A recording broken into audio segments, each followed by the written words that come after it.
Power steering. What is that? Hello and welcome back to another installment of Skelly's Garage. If you've been following along, you'll know I've spent the last year making FAF, my 2001 BMW 540i, back to the ultimate driving machine that it was when it left the factory floor. In the years since its release, FAF, like most E39s, developed pretty bad rust on the rocker panels and the jacking points. Making the situation worse was me dropping it on the jack stands the very first time I tried to work on it. And in the last few episodes, I've been racing the clock to get FAF and its rear suspension in good enough shape to make it to the body shop, where all of that damage could finally be fixed. We rejoin the action now at the garage, where in preparation for FAF's departure, it was time to move the X5 out of the way. Now, since the X5 doesn't have coils or plugs, I had to use the starter motor and third gear to push it onto the street. And finally, we were ready for the next part of our journey, which was to reinstall the parking brake. The next part of our journey is to reinstall the parking brake. Brake shoe has two sides. It has a side with a narrow cut and a side with a wide cut. This is the parking brake expander. It sits in the hub like so. You'll notice if you try to match it up, it makes sense for this lever to be utilized only on the narrow side. On the opposite end is the parking brake expander or adjustment screw. That has a much wider bite. Let's reinstall the shoes.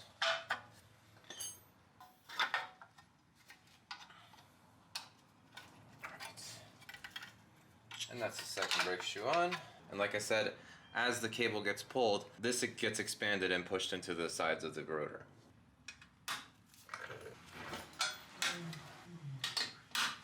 There we go. That's the parking brake installed. Parking brake. That means it's time to put on the disc brakes.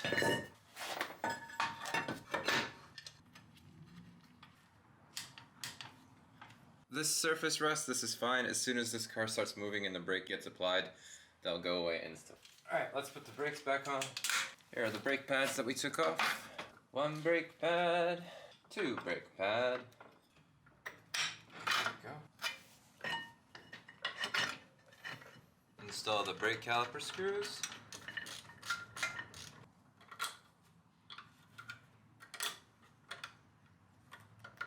Alright, it's time to put our stud conversion back in. Apply a little bit of red Loctite. Slowly drive them in. Then we put a screwdriver to lock the disc in place. Take our torque wrench and torque them up. Oh, I did forget something. Do you know what it is? That's right. It's the ABS sensor.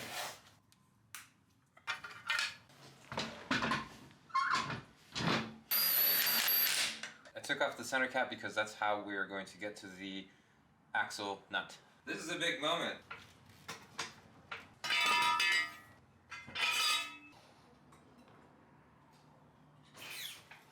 The axle nut is supposed to be torqued to 300 Newton meters.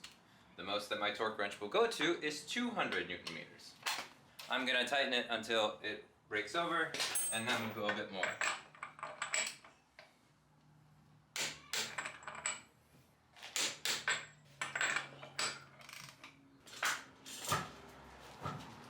To add a layer of security, you actually have to pin these. You can see there that the axle has slots for the pins to come into. Once I got done pinning the axle nut, it was time to move the E39 out of the garage so I could torque the suspension parts under load. Naturally, that meant that we would get to enjoy the melodic sounds of the V8.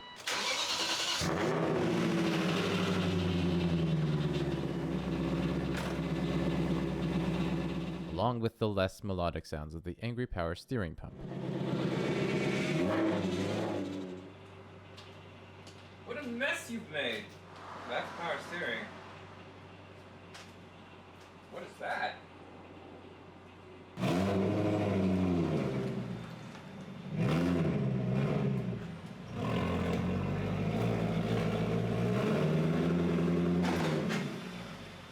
And of course it started raining, so that's nice. Alright, let's get to tightening. We are not tightening the bolt, we are tightening the nut.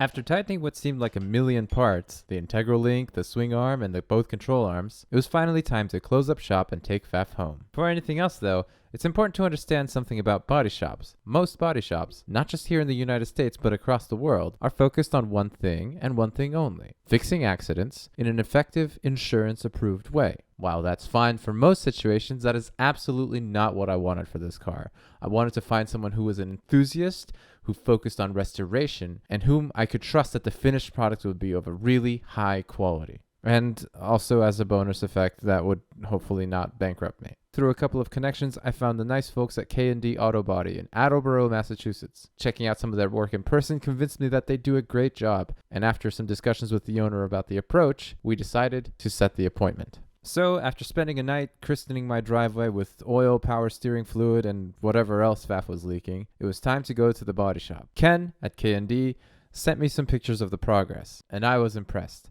Work was coming along quickly. While I expected the car to be at the body shop for a month or two, it was ready in 2 weeks. Finally, I picked up the car and took some impromptu video to show you how it came out.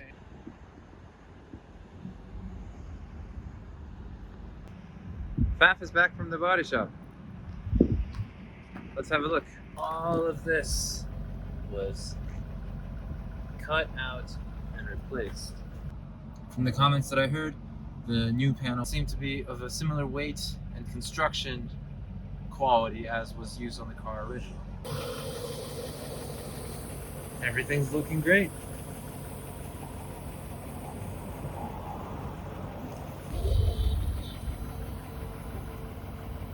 There's the new panel.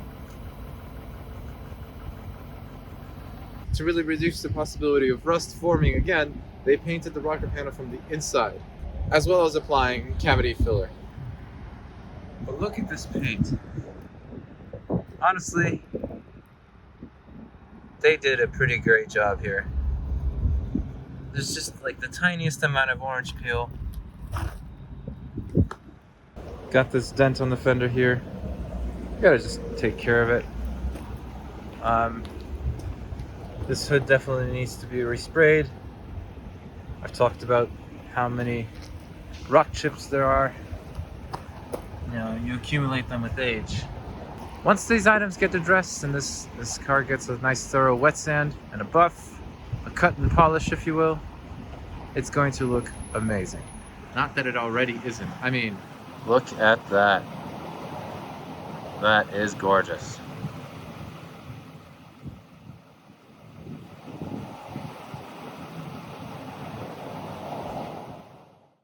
And so that's kind of it. There's a ton of work to be done. I mean, just to name a few: the brakes, the suspension, the engine timing guides, which we will finally get to. So stick around for that. As I mentioned before, I'm going to try to start pushing episodes a little bit more frequently these days because I've got a big backlog of content that needs to get out, and I'm tired of sitting on it. So thank you for watching. If this is your first time watching and you like what you see, check out the other videos on Skelly's Garage, and if you like those, maybe subscribe. Huge thank you to my Patreon subscribers for whom this episode came a few days early. That's really it. You should follow along on the Instagram for more frequent updates, but barring something going wrong, we'll see you next week. My name is Sam, this is Faf, and Skelly's Garage is about 40 kilometers that way, and we'll see you next time.